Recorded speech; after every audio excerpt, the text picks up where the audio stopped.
Siamo con Matteo Dupacchè, mister della Ragnatela Pub. Matteo, una sconfitta che brucia, però una sconfitta che deriva da un approccio forse sbagliato alla partita e poi da quell'episodio del secondo tempo che ha un po' tagliato le gambe ai ragazzi, anche se con uno scatto d'orgoglio eravate riusciti comunque a riaprire il match perché a 10 dalla fine stavate 3-2.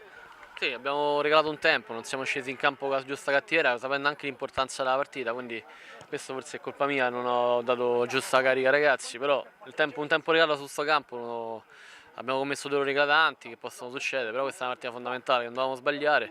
Poi l'espulsione di Alessio è giusta perché comunque il regolamento dice quello, è stata eclatante la sua bestemmia, quindi alla fine il risultato è giusto. Mi dispiace che non abbiamo proprio giocato, venivamo da due partite che avevamo finalmente giocato alla nostra maniera, però oggi devo essere sincero, sono amareggiato, la colpa me la prendo io perché comunque in campo li metto io e giustamente oggi non ho dato la giusta carica per una partita di importanza eclatante.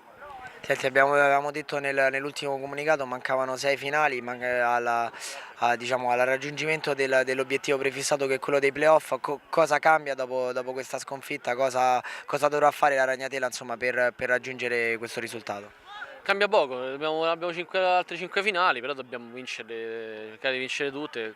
Certo, se giochiamo così è difficile arrivare ai playoff, sapendo poi noi siamo una squadra strana, perché sapendo l'importanza di questa partita non abbiamo veramente giocato un tempo regalato, mosci, come se era una partita tra amici. E, ti ripeto, mi dispiace perché era importantissimo fare il risultato. Questo campo lo soffriamo, però non è una scusa, perché comunque questo campo per noi è un po' piccolo e i nostri giocatori abbiamo delle giocate diverse.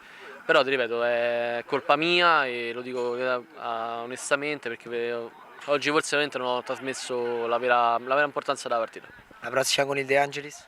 La prossima di Angelo è fondamentale, cioè, dobbiamo subito vincerla subito perché è fondamentale vincerla e non possiamo giocare in questa maniera.